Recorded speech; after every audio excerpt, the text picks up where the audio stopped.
Again, all of you, all the very best in your future life. Thank you.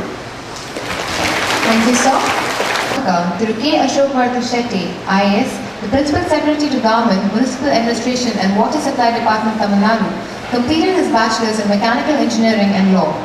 His quest for knowledge made him earn Masters in Business Administration from the University of Birmingham, UK.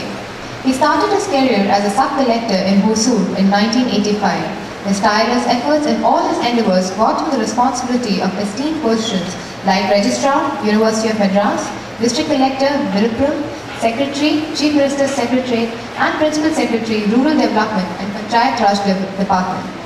He has been specially commended by the Chief Minister's Secretary thrice for his work in rural development, for arguing and winning the WTO case for the levy of safeguard duty on starch, which saved 450 starch factories in Tamil Nadu, and also for the success of Van the Cartworm project, which was adjudged as the best project for its design and implementation among all the World Bank funded projects across the world.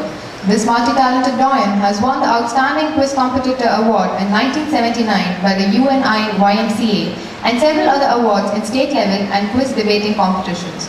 Also, his unquenched interest and rich involvement in editorial writing and journalism have made him a versatile veteran, and he has published nearly 20 articles on public administration, management, e-government, popular science, popular mathematics, etc. in leading national dailies in English. Currently, he is the Principal Secretary to Government, Municipal Administration and Water Supply Department, Tamil Nadu. Sir, the dais is all yours.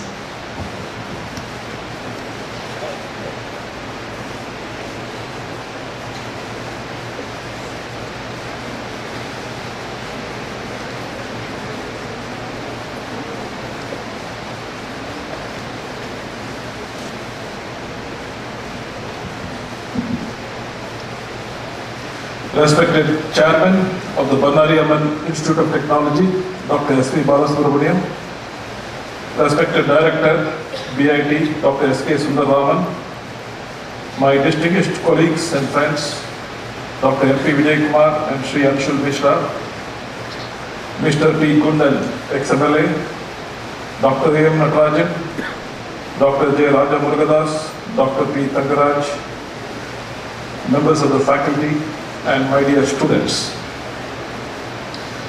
Let me first thank you all for the opportunity and honor done to me by inviting me to be the chief guest at today's farewell function for final year students of your esteemed college. I have been following the progress of Bannari Amman Institute of Technology for over 15 years, and it gladdens my heart whenever I hear it being mentioned that it is an institution of excellence. As they say, only seeing is believing. Today I have seen it with my own eyes, and I dare say, without any exaggeration, that yours is easily one of the finest engineering colleges in the state, if not in the whole country. Have you ever wondered what makes a college great? A college does not become great merely because it has a vast campus, or because it has big buildings, or the latest equipment, or a fine collection of library books. Of course, your college has all of these. A college becomes great because of the quality of its human resources, the management, the principal, the teaching and non-teaching staff, and the students, and because of how well these resources are organized, management policies, level of discipline and dedication, work ethic, team spirit, and so on. Your college has been fortunate in having a chairman committed to excellence, a succession of dynamic directors and principals, a highly disciplined and dedicated staff, and students who are among the best and the brightest. I take this opportunity to congratulate the Bannari Amman Institute of Technology for what it has accomplished so far, and I hope you will go on to achieve even greater laurels in the years to come. There is a story, perhaps apocryphal, that a college girl was sitting next to the famous English physicist Sir Arthur Eddington at a party. The girl asked him, what are you doing? Sir Eddington replied, I study physics. To which the girl said, oh my, I finished studying physics last year. Many of us make the mistake of this college girl. Just because we are passed out of college, we think that we are finished with our studies. But education is not a destination. Education is a road by which we travel all our lives. When I was in my final year engineering, in those days BE used to be a 5-year course, I very well remember that I was quote unquote fed up with studies and just wanted to take up a job.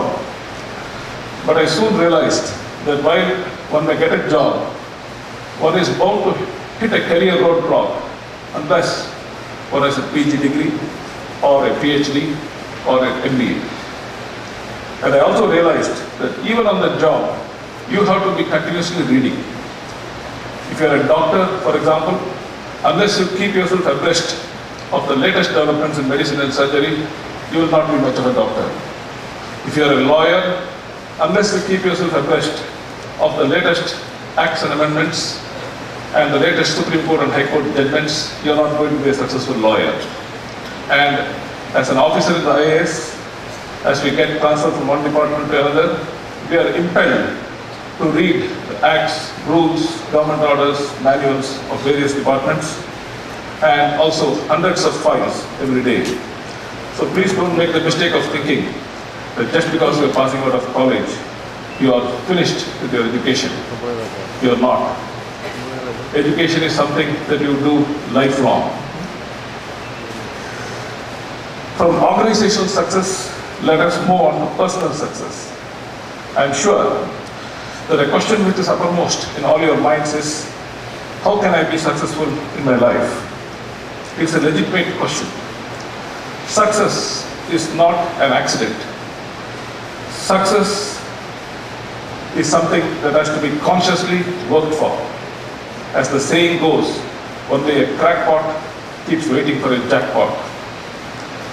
If you study the life stories of successful people, you will find that some qualities are common to, if not all of them, then most of them.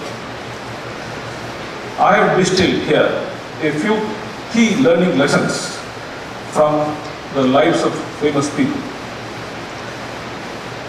I would like to mention 5 of them.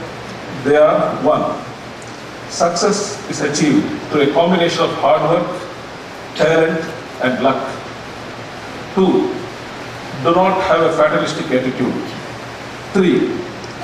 You should learn how to cope with failures and pressure situations. 4. You should be creative and cultivate the habit of original thinking. 5. You should cultivate the habit of critical thinking and not be prey to charlatans of various hues. Let me elaborate.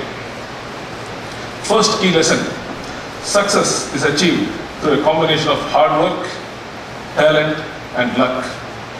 I would say it is roughly 50% effort, 25% talent, and 25% luck. Effort is fully within your control, talent is only partly within your control, and luck is entirely outside your control. If you compare countries, you will find that Germany, Japan, China are much richer than India because people of those countries have a far better work ethic, have much higher productivity than we Indians. Even within India, you will find that those states where the people have good work ethic are doing better than the other states. Even within Tamil Nadu, I don't want to mention the names of the communities, those communities which have a good work ethic are doing very well. Others which do not have a good work ethic are not doing that well. So nothing great was ever achieved without hard work. நம்ம ஊர்ல ஒரு கெட்ட பழக்கம், நான் படிக்காமே mark வாங்கிட்டேன் அப்படின்னு நம்ம புரிஞ்சுட்டு இருப்போம். எவனாலையும் வாழ்க்கையில படிக்காமையோ இல்லாட்டி கஷ்டப்பட்டு உழைக்காமல மேல வரவே முடியாது.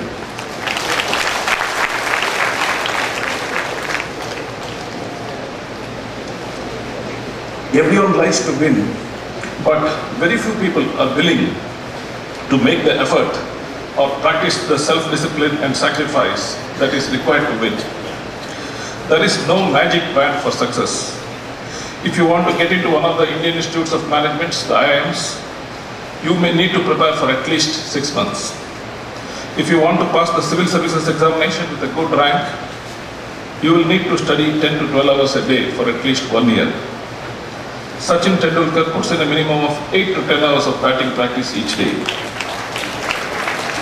Charles Darwin, who's one of the greatest scientists of all time and who came up with the theory of evolution by natural selection, spent 5 years on the ship HMS Beagle, circumnavigating the world and collecting various specimens.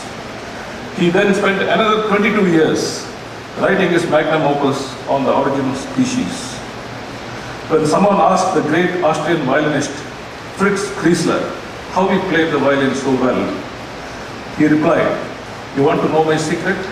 It is hard work. If I don't practice for a month, the audience can spot the difference.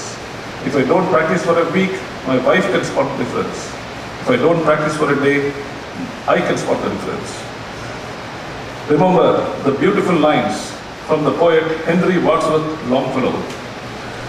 "The heights by great men reached and kept were not attained by sudden flight, but they, while their comrades slept, were toiling upward through the night." While hard work is very important, it needs to be backed by talent. When I said earlier that talent is partly within your control, what I meant was that it is partly nature, that is, you are born with some talents and without others, and partly nurture, that is, your talent can be sharpened and developed through effort. It will be obviously foolish on my part to try to get into the Indian cricket team, because no amount of effort can make me a test player. I simply don't have that kind of cricketing talent. I know of a number of people who have spoiled their lives by trying to make a career in music or films or some other line, but failed to make the top grade. It is therefore very important to be able to judge your strengths and weaknesses correctly and not misdirect your efforts towards goals where your chances of success are bleak for want of talent. As human beings, we always tend to overestimate our talent. As Mr. Vijay Kumar correctly said, when we get rejected in an interview, we think, இவனுக்கு ஏதோ ஏற்கனவே setup பண்ணி வச்சிருப்பாங்கன்னு நினைக்கிறேன், நம்மளை reject பண்ணுறாங்க, கல்தா பண்ணுறாங்க அப்படின்னு பேசுவோம். But as he says, most of us are not employable. We lack the employability skills. So we should do some serious introspection and identify the gaps in our skills and consciously work towards them. For example, about 20 years ago, I keep telling my juniors and subordinates, 20 years ago I did some introspection and I found that there were 4 serious gaps in my knowledge. 1 was in finance, 2 was IT, 3 was law, and 4th was, sorry, I'm not able to recollect it immediately, and I made a conscious attempt to overcome all these 4 gaps in my skills and knowledge. So we need to assess our talent correctly and work towards success. But we all know that in every walk of life, even if we are talented and hardworking, we still need a lucky break in order to succeed. When director Mani Ratnam was looking for a music director for his film Roja, he first approached Ilayaraja, who refused, saying, "I have no time." Then Mani Ratnam tried a young up-and-coming music director, you know who, A.R. Rahman. This was Rahman's lucky break, and he never looked back after that.